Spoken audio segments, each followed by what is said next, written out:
Il ne suffit pas de dire aux gens par A plus B comment ça se fait qu'ils coulent, c'est qu'il y a une part émotionnelle, c'est qu'il y a de la colère, c'est qu'il y a de la rancœur, c'est qu'il y a de l'histoire derrière. On peut pas simplement rationnellement faire changer quelqu'un qui va dans la mauvaise direction. Donc il y a toujours une différence entre ce que les gens vous disent, la plainte qu'ils ont, et puis malheureusement des stratégies qui sont a priori plus fortes qu'eux. AVS avec Philippe Robichon. À votre santé sur Beurre FM avec Maximilien Bachelard qui est avec nous. Bonjour Maximilien. Bonjour Philippe. Bon, je sais que vous l'attendez depuis longtemps et je voudrais vous remercier tous de votre patience, mais c'est le grand jour puisque Maximilien aujourd'hui vous propose ses stratégies de psychologie négative. Exactement. Alors, ça existe la psychologie négative ? Oui, ça s'appelle du coaching. Donc je vais vous expliquer un peu, je vais vous donner 15 stratégies intéressantes dans lesquelles les gens se fourvoient et malheureusement entretiennent leurs difficultés, leurs malheurs. Donc ça, c'est le fruit de 60 ans d'expérience personnelle dans le milieu. De psychologue, 60 ans d'expérience personnelle. Maximilien, vous ne les faites pas. Donc, je sais. Les 15 stratégies de psychologie négative pour construire son malheur. Maximilien. L'idée, un peu, c'est de partir du constat que les gens peuvent être dans des difficultés, mais qu'il y a quelque chose qui revient assez régulièrement, c'est qu'ils ont tendance à faire plus de la même chose. C'est-à-dire qu'ils ont tendance à venir se confirmer ce qu'ils pensent d'eux et du monde. Et donc on voit des gens à qui on tend la perche régulièrement et qui continuent à malheureusement se laisser couler dans l'eau, ne pas prendre la bouée, ne pas prendre la perche, se dire que c'est trop tard, que c'est foutu, les voir s'entêter, etc. Donc au fil du temps, au fil de mon expérience, j'ai refait un peu le chemin pour préparer l'émission et je me suis dit, il y a des stratégies. Il y a des stratégies qui rationnellement ne peuvent pas se transformer comme ça. Et ça, c'est tout l'art d'une consultation psy, selon moi. C'est qu'il ne suffit pas de dire aux gens par A plus B comment ça se fait qu'ils coulent. C'est qu'il y a une part émotionnelle, c'est qu'il y a de la colère, c'est qu'il y a de la rancœur, c'est qu'il y a de l'histoire derrière, et que on peut pas simplement rationnellement faire changer quelqu'un qui va dans la mauvaise direction. Donc il y a toujours une différence entre ce que les gens vous disent, la plainte qu'ils ont, et puis malheureusement des stratégies qui sont a priori plus fortes qu'eux. Donc c'est de ça dont je vais parler aujourd'hui. Ça vous parle, ça va ? Ça me va, Maximilien. Okay. On ne peut pas faire changer quelqu'un qui va dans la mauvaise direction. Il faut être un peu plus stratégique. Il y avait un auteur, Milton Erickson, que j'aime beaucoup, un hypnothérapeute, qui parlait de son expérience quand il était dans le milieu rural aux États-Unis. Et donc il essaye de faire rentrer un animal, il tire par les cornes, et puis plus il tire, plus l'animal se contracte et part dans l'autre sens. Et donc il dit, j'avais 8 ans, je fais le tour et je lui tire la queue et il rentre dans l'étable. Mais le réflexe qu'on a, parfois, c'est d'utiliser un peu trop la raison et de se dire, je vais démontrer les choses, et puis ça va aller, il n'y aura pas de problème. De la même manière que quand une femme vient me voir et me dit, mon mari ne m'écoute pas, ça fait 50 fois que je lui dis, et que je lui dis, alors qu'est-ce que vous avez essayé de faire d'autre ? Et maintenant, je lui dis en criant. Et je lui dis, c'est très bien, madame, vous êtes sur la bonne voie, continuez. Voilà. Parce que à ce moment-là, pour être honnête, il va falloir qu'on fasse un vrai changement, il va falloir être un peu plus créatif. Et ce qui est intéressant chez les gens, c'est que parfois, la clé n'ouvre pas la porte, et donc ils vont rester une demi-heure à essayer de faire rentrer cette foutue clé dans la serrure. Et puis par conséquent, au bout d'un moment, la serrure, elle est foutue en l'air, malheureusement. Donc c'est un peu de ça dont je vais parler. Donc c'est une espèce de guide afin d'échouer et de réussir à bien consolider son malheur, parce que vous allez le voir, les gens ne s'improvisent pas malheureux comme ça. Pour moi, il faut avoir une volonté, il faut avoir de cesse de courir les pieds entravés, et je pense que pour réussir à mettre en échec toutes les possibilités que la vie nous offre, il faut être excellemment bon dans la mise en échec. Donc je vais vous donner 15 stratégies que je relève régulièrement chez les gens. Alors la première, c'est passer son temps à régler les problèmes des autres pour ne pas s'occuper des siens. Donc c'est un magnifique subterfuge que toute personne connaît, c'est la paille dans l'œil du voisin, c'est un très bel échappatoire que même les professionnels de l'aide, comme moi, peuvent utiliser finalement pour leur éviter de s'occuper d'eux-mêmes. Donc c'est le médecin qui finit toujours à 21h, qui voit plus ses enfants et dont la femme lui dit « Chérie, dans 3 mois, je demande le divorce ». C'est le psychologue qui a des soucis personnels et qui finalement va en voir trop chez les autres, ou c'est l'infirmière qui trouve toujours des hommes en difficulté sur sa route, qui veut les soigner, qui se marie avec et qui vient me voir en consultation en me disant « Vous voyez, depuis que je le connais, il n'a pas changé ». Finalement, c'est prétexter toute situation comme urgente pour prioriser autre chose que de penser à soi, ou de son confort, ou son bien-être, et qui se traduit finalement toujours par « il y a toujours plus urgent ou important à faire que ». La deuxième stratégie, qui est plutôt à l'inverse, c'est se plaindre, ce qui engendre la plainte. Alors là, il faut m'expliquer. Je vais vous en parler. Donc là où on ne voit plus les autres ni tout ce qui nous entoure, on commence à regarder son nombril dans la glace. Et évidemment, on a toujours à redire sur nous. La plainte attire les gens qui veulent nous aider, en fait, qui tentent de solutionner. Puis, malheureusement, ces gens-là se fatiguent d'échouer avec nous, puisqu'en fait, le contrat, c'était... Écoute, t'es en difficulté, je vais t'aider. À deux, on est plus fort qu'à trois, que tout seul. Et puis, si t'as un problème, il y a forcément une solution. Mais avec ce type de personnes qui sont dans une plainte qui tourne en boucle, en fait, il n'y a pas à supprimer cette plainte, puisqu'en fait, il n'y a pas de problème, puisqu'en fait, c'est la solution ultime. Et donc, on voit bien un décalage entre aidez-moi, mais en même temps, ne m'aidez pas.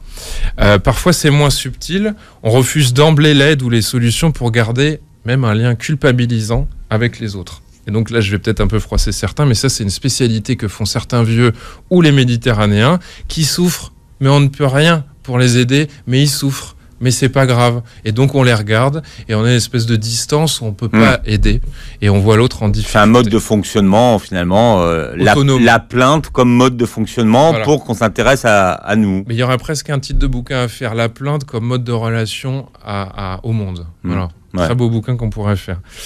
Une autre stratégie, ne rien faire et attendre. Entre parenthèses, trop attendre.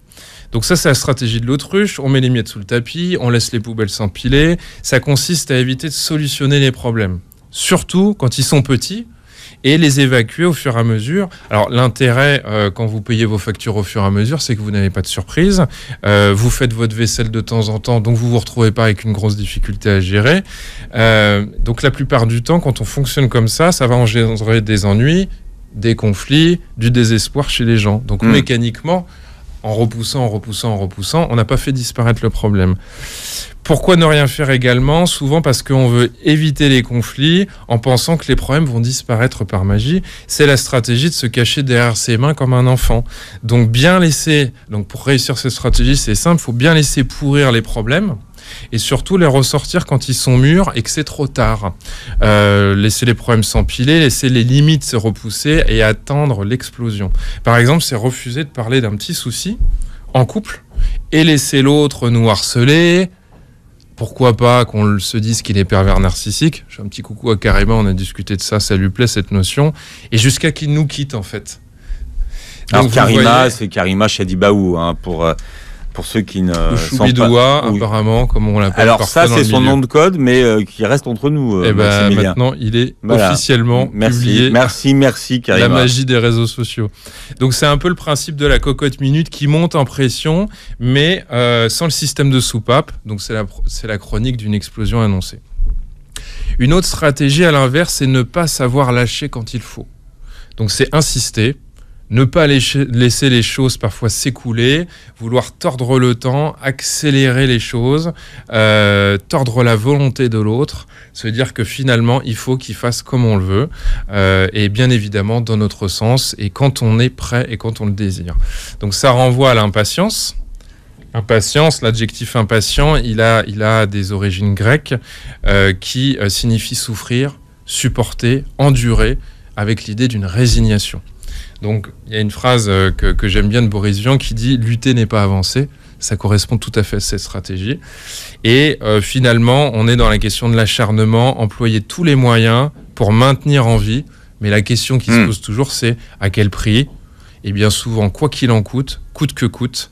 Parce que d'une certaine manière, en fait, on n'accepte pas de pouvoir laisser quelque chose filer, quelque chose qui sort de notre contrôle. Est-ce que j'ai le temps pour une autre ? Alors, une petite avant la pub, Maximilien. Une petite stratégie, bien sûr, oui. Avoir les yeux au mauvais endroit du temps. On a deux possibilités. Soit on est tourné vers le passé, on le glorifie, plutôt que le présent et l'avenir. Donc, c'est une distorsion qui est très connue. On évite de penser à ce qui ne nous convenait pas. Avant, la France, c'était mieux. Avant, il n'y avait pas de machine à laver, donc c'était pas mieux. Ou alors, avant, avec mon ex, c'était génial. puis le pote dit non mais en fait c'était pas génial, c'était une horreur, tu m'as harcelé pendant 2 ans à me dire que tu n'en pouvais plus de cette femme, mais là en fait t'es malheureux. Et puis tu te rappelles de certains bons moments, mais ça n'allait pas. La deuxième possibilité avec ce temps, c'est être entre l'avenir impossible et le passé qui est déjà fait, et ne pas être dans le présent. Donc très rapidement, c'est ne pas profiter de ses enfants, des réussites, des possessions, du bien-être, du fait d'être en vie. C'est observer sa vie en regardant derrière ou en se souciant trop du lendemain. Et j'ai envie de vous dire, si vous regardez trop loin ou si vous avancez en regardant derrière, bah vous risquez de vous prendre un réverbère dans la tronche. Donc ça, c'est la deuxième possibilité dans cette stratégie qui est d'avoir les yeux au mauvais endroit du temps. Ce qui est important, c'est de savoir que si vous suivez bien les 15 stratégies de psychologie négative que Maximilien Bachelard a mises au point pour vous en exclusivité sur Beurre FM, eh bien vous serez parfaitement malheureux. Exactement, et de manière durable. Ouais. Parce que si vous avez échoué à être heureux, bah, il vous reste le malheur. Exactement. Finalement. Comme alternative. On a vu les 5 premières stratégies, Maximilien. Exactement. Alors c'est vrai que ça parle peut-être à certains qui inconsciemment se retrouvent déjà dans les 5 premières. Hein. J'ai même envie de vous dire, si vous regardez, vous écoutez cette émission, s'il n'y a rien qui vous parle dans votre vie et dans les vies autour de vous, c'est que vous n'avez pas de problème. C'est que vous n'êtes pas vivant. Non, mais parce que les êtres humains utilisent cette stratégie. Mais moi, je parle du fait, d'une certaine manière, d'en faire une philosophie de vie, quoi. De réactiver ça avec tout le monde, de s'entêter, de continuer, de persister, de devenir excellent dans le malheur. Vous voyez ? Parce que c'est des stratégies humaines qui arrivent, et notamment celle dont je vais vous parler tout de suite. Se comparer aux autres, vouloir ce qu'on n'a pas, c'est une stratégie commune que les êtres humains utilisent. Mais ça peut devenir, j'ai envie de dire, un slogan, ça peut devenir une philosophie de vie. Et donc, ça, évidemment, c'est rempli de biais. Évidemment, tout le monde est plus heureux que nous, on est bien au courant, de la même manière que l'enfer, c'est les autres, comme dirait Jean-Paul. Donc, encore une manière d'accentuer sur le pauvre de nous. On a parlé de Karima tout à l'heure, mais maintenant, il y a Jean-Paul. Oui, Jean-Paul Sartre, qui est sur une autre planète que Karima, quoique. Ça pourrait faire l'objet d'une discussion. Bon, donc l'enfer, c'est les autres. Donc, c'est encore une façon d'accentuer sur le pauvre de nous, voire de déclencher une compétition malsaine en référence à un autre qu'on ne sera jamais. Donc en effet, l'herbe est toujours plus verte ailleurs, notamment chez le voisin. C'est un très bon... Ça, c'est une question d'arrosage. C'est exactement. Et puis d'orientation du soleil. Mais c'est un très bon dopant de la frustration, en fait. C'est l'aliment clé du malheur que de croire au fantasme, le bonheur est chez les autres. C'est un mode de pensée, de comportement excessivement efficace pour nourrir l'insatisfaction chronique et la fameuse quête du Graal. Le Graal, il n'existe pas.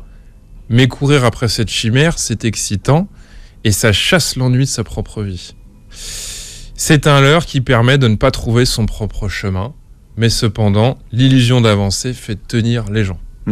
En tout cas, regardez autour de vous, les gens passent leur vie à se comparer. Enfin. Merci les réseaux sociaux. Pas forcément. Je pense que ça accentue. Commencez par votre famille, ensuite élargissez par l'entreprise. Mais là, vous avez accès à des milliards de personnes mieux que vous. En un clin d'œil. C'est plus les gens de votre village et les 40 personnes de votre famille. C'est des milliards de personnes qui sont mieux que vous. C'est quand même dingue, non ? C'est ça que je veux dire, c'est que ça potentialise quelque chose qui était déjà présent chez les êtres humains. La 7e stratégie, accepter de faire souvent ce que l'on n'aime pas. Alors ça paraît bête comme ça, hein. Mais un peu de masochisme, ça fait jamais de mal. On fait un boulot qu'on déteste, mais on se dit qu'on ne saura pas faire autre chose, qu'on est trop jeune, qu'on est trop vieux, qu'on est inexpérimenté, qu'il y a trop de chômage. Bref. On peut aussi accepter des soirées avec des amis ou chez les beaux-parents sans jamais rien dire et puis les accepter. Alors qu'en fait, pendant la soirée, on a envie de se pendre. Et forcément, on laisse notre état interne dépérir à chaque action. Donc, qu'est-ce que ça nous dit ? Ça nous dit que ne pas choisir est un choix, en fait. Et que parfois, en interrogeant les gens, on se rend compte que ils ont suivi les rails. C'est pas le boulot qu'ils auraient dû faire. C'est pas les week-ends qu'ils aimeraient vivre, c'est pas la femme avec qui ils ont envie de faire l'amour, c'est pas les amis qu'ils aimeraient avoir dans leur vie. Et donc c'est quand même très étrange parce qu'on a quelqu'un qui a réussi à lui-même s'autonomiser pour créer son malheur grâce à cette stratégie. Mais si on la fait bien, cette stratégie, est-ce qu'on a réussi quelque chose ? On a réussi à se faire la preuve que d'une certaine manière, on avait une forme d'autonomie, qu'on n'avait pas besoin des autres pour se faire du mal, ou qu'en tout cas, on utilise les autres indirectement pour se faire du mal. Parce que se dire, moi j'en ai marre, tous les week-ends je fais des trucs qui sont complètement nuls, ben oui, mais en même temps, a priori, s'il n'y a pas eu d'armes sur la tempe, c'est quand même joli, quoi. C'est quand même joli de se lever tous les matins et d'aller dans un boulot qu'on déteste, sans forcément essayer de se dire mais qu'est-ce que je pourrais faire d'autre ? Je pourrais refaire mon CV, qu'est-ce que j'aimerais devenir ? Et donc on reste dans quelque chose de marécageux et puis qui continue à flotter par lui-même et à ne pas changer, quoi. Mais vous voyez, Maximilien, des phrases toutes faites comme ne pas choisir est un choix. C'est comme une phrase toute faite comme par exemple le silence est une réponse. Exactement, c'est exactement du même ordre. On en est pétri. Ça veut dire non, on n'en est pas pétri. Je crois que c'est quelque chose qu'il faut rappeler parce que ça veut dire que finalement on est condamné à la liberté. Et là je recite encore Jean-Paul. L'humain est condamné à la liberté. Jean-Paul Sartre. Karima 1. Exactement. 8e stratégie, Maximilien. Rester dans des relations ou situations en espérant que l'autre change. Et ça, c'est du caviar. Donc on attend que les autres changent, c'est du désespoir en barre. 2 choses là-dedans. On ne peut changer que soi-même. Et parfois, ça peut avoir, par conséquent, une action de changer l'autre. Mais c'est dans cet ordre que ça se fait.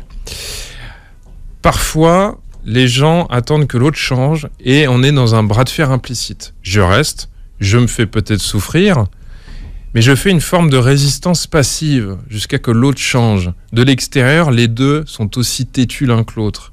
Les deux ont autant de mal et parfois les deux ont autant besoin l'un de l'autre pour pouvoir faire perdurer ce combat un peu bizarroïde. Certains ont besoin de combat, de se prouver quelque chose. Donc mon mari doit changer, ma femme doit changer, ma mère ne me comprend pas. Et puis finalement, ça devient une espèce encore d'objectif, de quête sans fin qui m'anime, qui anime mon esprit et qui m'obsède et qui fait que ça m'a pollué tout l'esprit. Et d'une certaine manière, on voit que le bras de fer, au départ, on se dit l'autre ne veut pas changer. Mais pourquoi tu veux le faire changer à ce point-là ? Il y a cette question qui se pose. S'occuper des autres, finalement, avant de s'occuper de soi, vouloir faire plaisir aux autres en s'oubliant est un excellent moyen pour apprendre à ne prendre jamais soin de soi, ne jamais être en contact avec ses besoins, ne jamais être en contact avec son bien-être, puisqu'on est trop occupé à faire changer l'autre. Ce qui pousse forcément à vouloir sauver les autres et à développer immanquablement le sens d'un certain sacrifice. Donc le sacrifice arrive dans ces situations-là, et c'est un bon argument pour aller le reprocher à l'autre. Celui qui ne demandait parfois rien de surcroît. Regarde, je tout fais pour toi. On a sacrifié notre vie pour toi. Mais la réponse logique, c'est « mais je vous ai rien demandé ». Et je vous ai pas tant demandé que ça. Mais on voit que derrière, d'une certaine manière, et c'est horrible, d'un coup de baguette magique, d'un seul, le sauveur est devenu un persécuteur et il est même devenu une victime de l'inactivité de l'autre. Vous vous rendez compte ? Vous arrivez à percuter sur ce que je vous dis ? Souvent, il y a ce truc-là entre les parents et les enfants, mais ça peut se retrouver à d'autres endroits. C'est confortable d'être le sauveur, vous savez, parfois. Et puis si vous stratégie du sauveur, donc finalement, si on vous a rien demandé, mais vous voulez sauver le monde. Et si vous devenez victime, vous pouvez presque devenir canonisé, mythiquement, dans l'image de la famille. La pauvre, elle a tout donné pour son enfant. Mais en fait, l'enfant, il se débrouillait très bien tout seul. L'enfant n'avait pas besoin d'aide à ce moment-là. Mais c'est devenu, une sorte de sous-titre. Voilà. Enfin, on dit, oui, alors maintenant, après les années, on dit, oui, mais les enfants, ils n'ont rien demandé. En fait, quand même, alors, on le voit souvent en cas de séparation, on est quand même bien content que l'un des deux, des parents, reste là pour faire tourner la baraque, quoi. Oui, mais souvent, il faut quand même se dire, entre tout ce que je donne et tout ce dont a besoin l'autre, peut-être que je donne beaucoup trop, et puis peut-être que je veux faire changer l'autre, mais je ferais mieux de m'occuper de moi, parce qu'en fait, l'autre va peut-être assez bien. De la même manière que parfois, on nous amène en consultation plein d'enfants qui vont en fait très bien. Mais c'est peut-être le regard qu'on porte sur les autres qui pourrait changer d'abord. Oui, mais on n'est pas là pour aider les gens à aller mieux aujourd'hui. Ah mince. La 9e c'est vrai, non, mais parfois je l'oublie. Mais je sais, c'est un peu déroutant. Et je sais que le contrat que vous nous proposez ce matin est un mauvais contrat, mais nous l'avons accepté comme ça. Exactement. La 9e stratégie, c'est vouloir plaire à tout le monde. Donc c'est la logique Facebook, Twitter, Snapchat, Instagram. Évident ce que je vais dire peut-être, mais je dois plaire au maximum. Donc plaire à tout le monde, c'est ne plaire à personne. Plaire à tout le monde, c'est être un caméléon. C'est donc ne pas être aimé pour soi. C'est simplement utiliser l'effet que l'autre nous procure en nous regardant pour survivre. Donc on est dans la question du rôle. Et on en connaît des gens qui rentrent dans des rôles. Vous et moi, on le sait. Et puis c'est parfois compliqué d'en sortir. Laissez-moi tranquille. Moi, je vous ai pas demandé. Laissez-moi en dehors de tout ça, Maximilien. On a eu un exemple hier, Philippe. En tout cas, il y a quelque chose de cet ordre-là. Mais c'est la comédie des masques. Dans la société aujourd'hui, Enfin, beaucoup de gens jouent des rôles. Oui ou non? On est bien d'accord.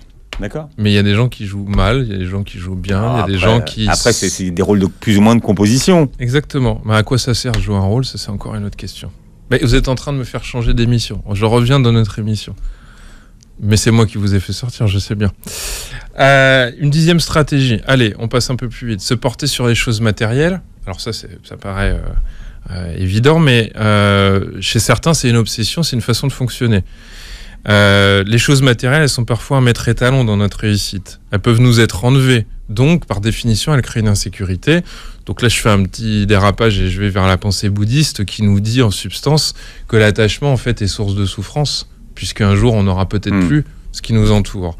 Donc, ces possessions matérielles, elles nous permettent pas, en fait, un approfondissement d'une relation. Parce que je suis pas en relation avec une table à 2000 € d'un designer parisien, en fait. Je suis pas en relation avec. Donc ça représente pas l'altérité, l'autre, la relation à un autre qui va nous étonner, qui va nous faire comprendre des choses, qui va nous pousser à nous adapter. Ces possessions matérielles, elles ne font que combler une envie primaire, mais ne participent pas d'une construction. Alors vous êtes peut-être déjà en train de vous inquiéter chez vous, puisque vous écoutez Maximilien Bachelard qui expose ces 15 stratégies de psychologie négative qu'il a élaborées dans son laboratoire pour construire son malheur, et vous avez 5 ou 6 déjà items, caractéristiques de psychologie négative. Je ne sais pas si j'ai griffonné ça dans un laboratoire. Qu'est-ce qu'il faut en déduire, Maximilien, si on a déjà 4, 5 ou même peut-être 6 La deuxième étape, c'est de se dire, est-ce que c'est mon mode de vie et est-ce que je fais subir ça à mon cerveau, à ma vision des choses et à mon entourage perpétuellement ou pas? D'accord. Parce qu'encore une fois, je vous dis, on est humain, on est tous passés par les 15 stratégies. Mais est-ce que ça devient finalement un étendard, quoi? Une façon de vivre, quoi? Est-ce que ça inonde toutes vos relations, toute votre communication, tous vos week-ends? Est-ce que c'est votre façon à chaque fois d'emporter vos amis, vos familles, vos parents, vos enfants, de voir le travail perpétuellement? Là, ça commence à devenir plus intéressant. C'est le degré finalement de contamination interne. J'ai pas encore de test, mais ça, un jour, je ferai un test. Un compteur, s'il vous plaît. Voir. S'il vous plaît, oui. Oula, là, il y a peut-être un peu trop. La 11e stratégie de psychologie négative, Maximilien. Alors, se mettre dans une posture de victime irresponsable. Donc, il y a un très bon livre que je recommande et qui plaque 97,3% des gens à qui je le propose. Vous l'avez vu sur Amazon, ça? Oui. Ouais, c'est ça? Non. Non, le test, les 87... Non, je vous parle de mes statistiques personnelles. C'est un bouquin d'un Québécois qui s'appelle Guy Corneau, et le bouquin est peut-être connu pour certains, c'est Victime des autres, bourreau de soi-même. Et il est très bien, ce bouquin, et pour moi, il est très bien parce que les gens ont compris pas mal de choses souvent en le lisant, et je le donne en accompagnement quand ils sont en train de surutiliser certaines de ces stratégies. Donc vous voyez, je vous donne déjà une solution au milieu du truc. Donc pour moi, évidemment, l'objectif idéal, c'est d'essayer de devenir acteur de sa propre vie, car ne pas choisir, c'est choisir. C'est-à-dire sous-peser les conséquences de nos actes et de nos non-actions également. Adopter la posture de victime, c'est se centrer sur tout ce qui nous arrive de négatif, en rejetant toute possibilité d'y avoir contribué, même involontairement. Ça permet d'éliminer toute possibilité d'être acteur d'une amélioration de la situation. On sait bien, évidemment, que tout se joue avant 7 ans. On sait bien que les hommes, ils viennent de Mars, que les femmes viennent de Vénus. On sait bien que nos parents nous ont infligé des blessures. Les amis viennent de Mars? Non. Les hommes viennent de Mars et les femmes viennent de Vénus. Viennent de Mars et les femmes de Vénus. Que nos parents nous ont infligé des blessures qui sont irréparables. Quant à notre partenaire, ce pervers narcissique, évidemment, il nous a eus. Et il aurait pu avoir n'importe qui. Donc, vous pouvez même accentuer cet effet-là, c'est d'aller voir un expert qui va remonter au-delà de votre propre existence et qui va vous dire que si vous êtes victime, c'est par descendance, que grâce à la généalogie, on arrive mieux à comprendre ce qui vous arrive, que vous êtes condamné à porter le poids des malheurs de vos ancêtres. D'une certaine manière, grâce à ça, on est à l'abri de toute possibilité d'amélioration de notre situation. Et comme ce qui est fait ne peut être défait, nous voilà piégés à jamais.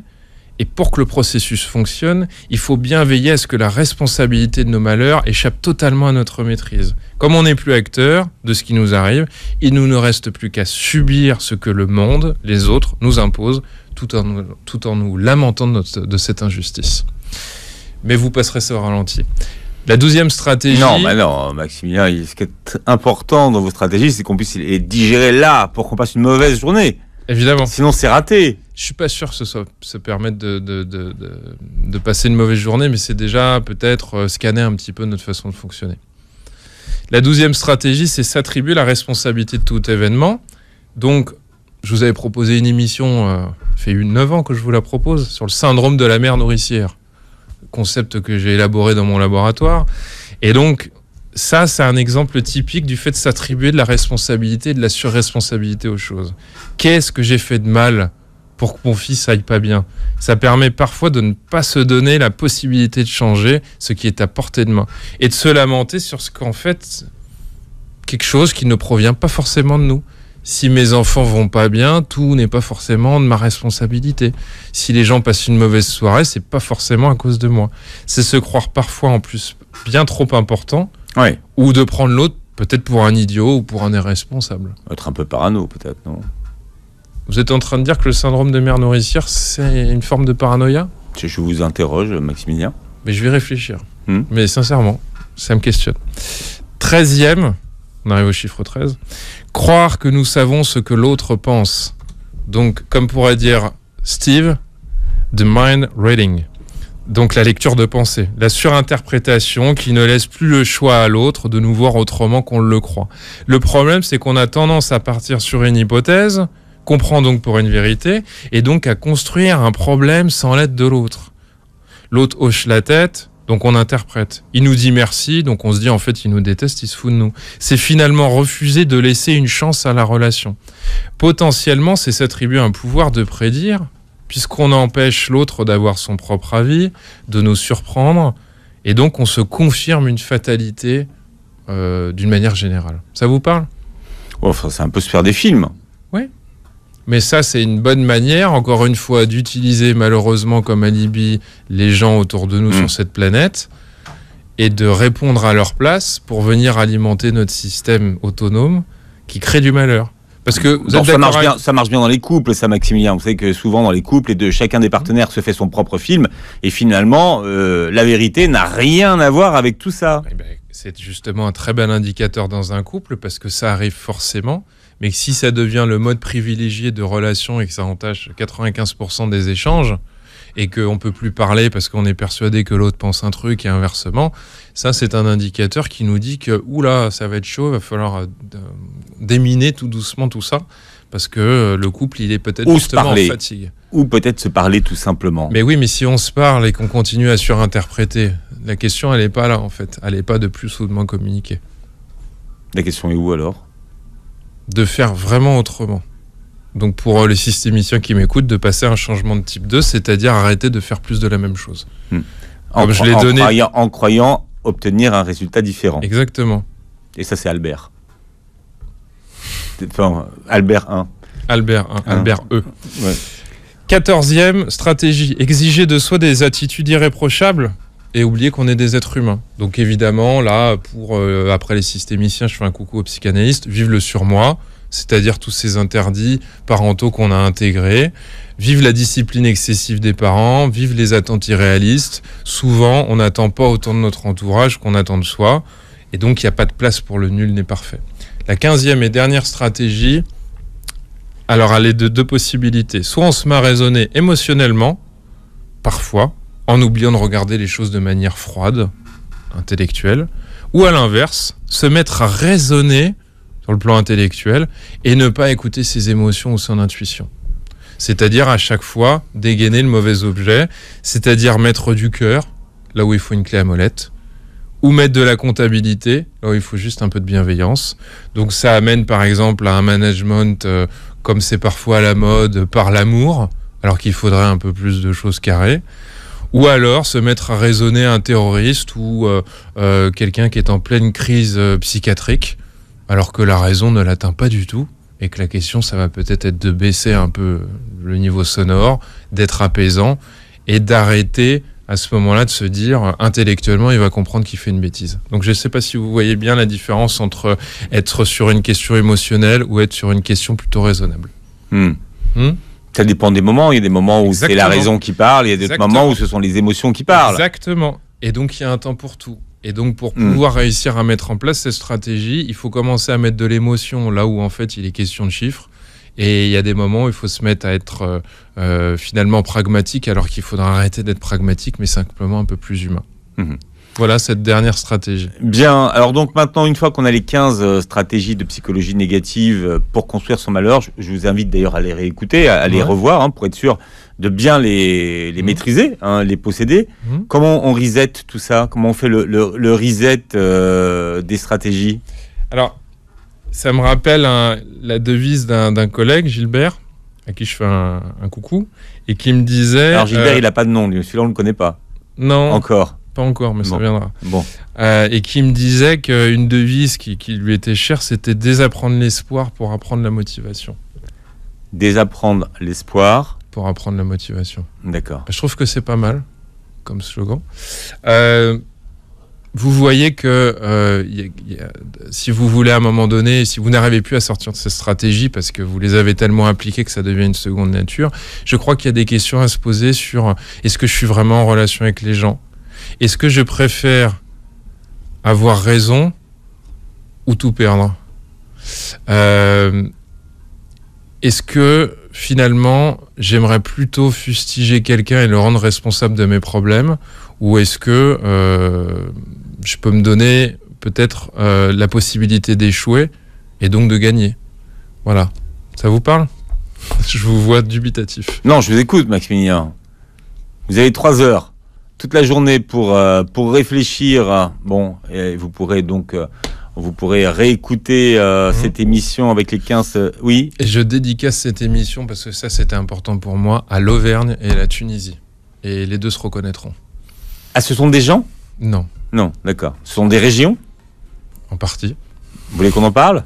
Pas encore. Ah, on n'aura pas les codes. Maximilien Bachelard qui nous laisse comme ça sur une interrogation, mais qui sont donc l'Auvergne et la Tunisie. Je vous laisse réécouter l'émission en podcast sur beurrefm.net. Vous avez la vidéo de cette émission qui devrait arriver d'ici quelques jours. Un peu de patience.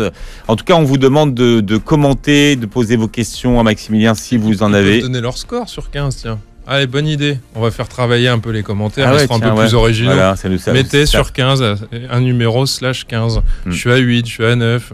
Ou alors, c'est une horreur ce truc, il dit n'importe quoi, c'est pas un psychologue. Non, ça, c'est pas Maximilien Bachelard. En tout cas, je le connais personnellement. Maximilien, ça enrichira vos statistiques. Merci d'avoir été avec nous et passez une très très belle journée santé sur Beurre FM.